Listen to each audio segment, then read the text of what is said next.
Louisiana Voodoo Priestess Julia Brown. Julia Brown was feared when she lived. She was born in 1845 and died 1915, I believe April 15th, 1915. I'm not for sure, but I know it was April. Well, anyway, the legend goes is that voodoo priestess Julia Brown haunts the Manchac swamp in Frenier, Louisiana. Before her death, Julia was often heard singing, "One day I'm gonna die, and I'm gonna take all of you with me." Shortly after her death in 1915, a hurricane destroyed the town, leaving only 2 citizens alive. And since Julia's death, since the priestess' death, I'm going to refer to her as priestess because that's what she was. She was a priestess. I'm going to honor her. So, given that, with that said, anyone who builds anything in Frenier, Louisiana, it seems to crumble. Julia Brown had put Frenier, Louisiana, had cursed it. For some odd reason, beyond me, I don't know. I'm researching her history, so I'm letting you know that any time someone builds a building or whatever in Frenier, Louisiana, it falls down. She said she was taking everything with her. And because she put that curse on that town, she owns that town, even in death. So, with that being said, this is her gravesite on Frenier, in Frenier, Louisiana. Right here. This is her gravesite. This is the Bayou of Manchac. The Curse of Julia Brown, Manchac, Louisiana. Yep. On September 28th, 1915, Julia Brown died from natural causes. Then, within 2 days, her hometown of Frenier, Louisiana, would be decimated by a vicious hurricane that many believe was the result of the voodoo curse. Oh yes, she meant what she said. When she dies, she's going to take everything with her. See, people got to realize magic is real. Magic is real. So y'all who are skeptical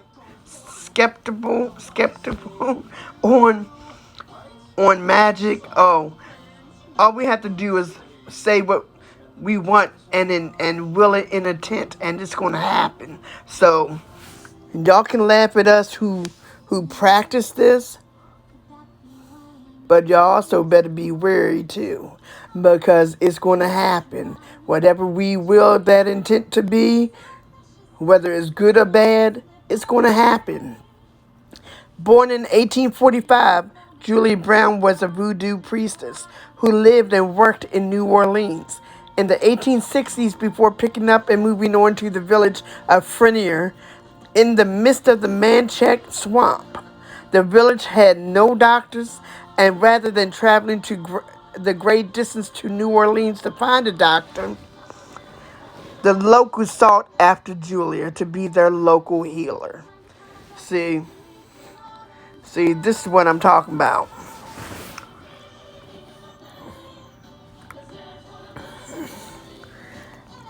The buildings, the people that build there today, is not even livable because of the fact that that curse that she put up on there,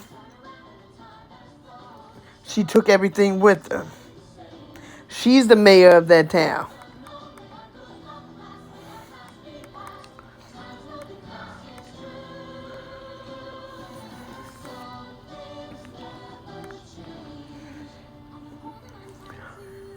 As with most things that are readily available, the people began to take Julia for granted. It wasn't that they didn't respect her. In fact, they loved her. It was just that she was always there for them. They began demanding us or expecting her help without ever asking. They began to assume Julia will always be there and take care of them, which she was. That is until she felt she wasn't getting the respect she deserved. That's when Julia put that curse on the town. Julia began to scare the locals, predicting when something bad was about to happen to them. See, we priestess practitioners, we have that gift. We opened up that gift where we can see before anything happens. And that's what people fail to realize. People think that we are crazy when we foresee things, and when it happens, it's deja vu because we already seen it happen. But to the person that we tell it to gets spooked once it actually happens. And which they should not get spooked. They should take what we tell them and utilize it in the best way possible.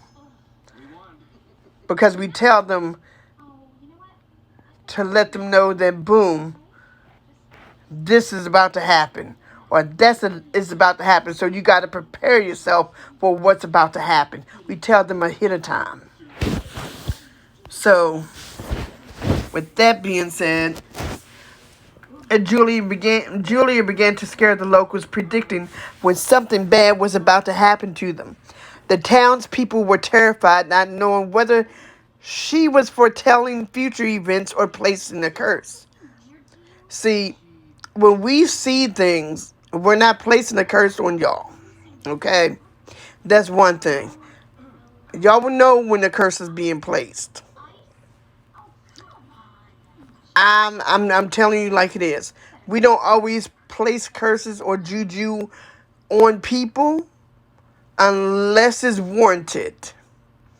When it's warranted, best believe we gonna put that curse on you. We gonna put that juju on you. We gonna put it on you. But we are healers before we are the ones who do the curse. Okay? We heal people first before anything. Y'all get it twisted when it comes to hoodoo, which I'm a hoodoo practitioner. Miss Julia Brown, Priestess Julia Brown, she was a voodoo priestess. Okay? There's a difference between hoodoo and voodoo. I don't do any sacrifices. Voodoo, they sacrifice. Although New Orleans voodoo is totally different from Haiti voodoo, which is a big difference of Haitian voodoo. Okay? So, people don't get it twisted that voodoo in New Orleans is a mixture of hoodoo and Haitian voodoo, and made all in his own. They done wrapped our stuff and made it their own voodoo of New Orleans, okay? Because it's a mixture of Ifa, Santeria, Haitian voodoo, and hoodoo. So it's not just one thing when it comes to New Orleans voodoo. They took a piece of each and made it their own, okay? So, but yes, in hoodoo, we do not sacrifice. Where in voodoo, yes, there is sacrifices.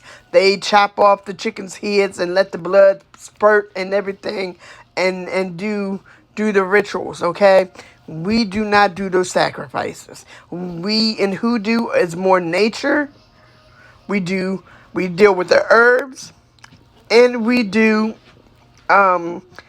magic, and yes, we can do the curses too. But we more likely do the magic and the nature work. Um, she in September it was on September 28th, 1915, that Julia made her final and most terrifying prediction to date. She began singing, "One day I'm going to die, and I'm going to take all of you with me," over and over again. She was chanting. Even though she was singing, she was actually chanting. Just like the Book of Psalms, and I'm always say this: the Book of Psalms in the Bible are spells, and when they are sung, they are not being sung as a song; they are being chanted by singing. Okay,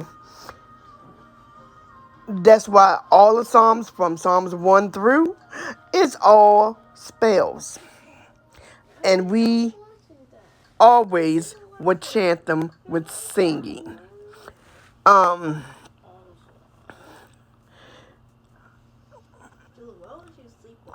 That Julia made her final prediction, most terrifying prediction to date. She began singing, "One day I'm going to die, and I'm going to take all of you with me," over and over again. There is an oral history account from a longtime resident, Helen Schlosser that says Aunt Julia Brown always sat on her porch and played her guitar and sang songs that she would make up. The words to one of the songs she sang said that one day she would die and everything would die with her. And then she died. Knowing every other prediction Julia made had come true, the townspeople were desperate. They all gathered to her funeral, hoping that the show of attention and respect would put her soul to rest. Unfortunately, however, their plan did not work. As the nails were being hammered into a coffin, a sudden and unusually devastating hurricane ripped through the village and only allowed 2 people to live. The following was taken from the New Orleans Times, I guess, Picayune, October 2nd, 1915. Many pranks were played by the wind and tide. Negroes had gathered for miles around to attend the funeral of Aunt Julia Brown. See, people call me Auntie too, and they show me that respect. They call me Auntie. Although I'm not the aunt, but that's what they call me.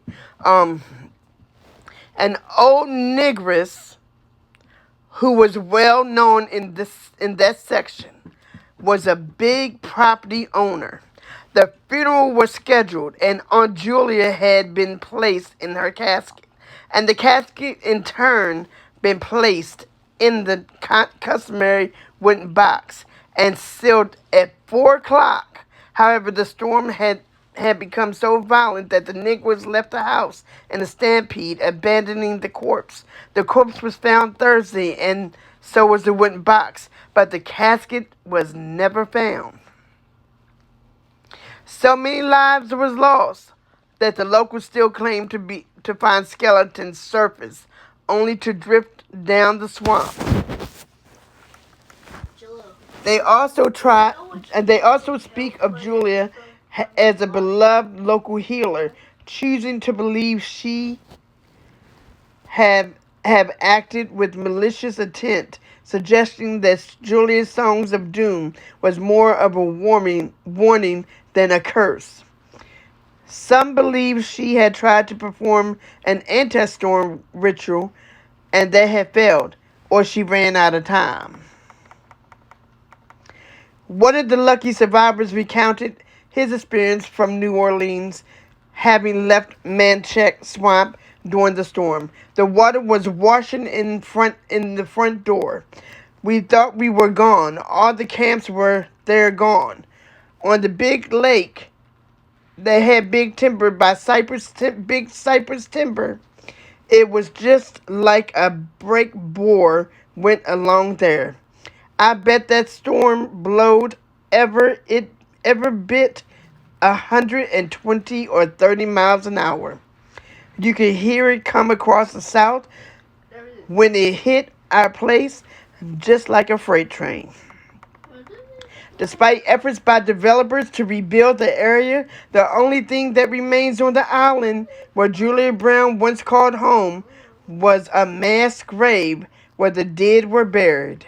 As a result, the island is believed to be a highly active paranormal hotspot.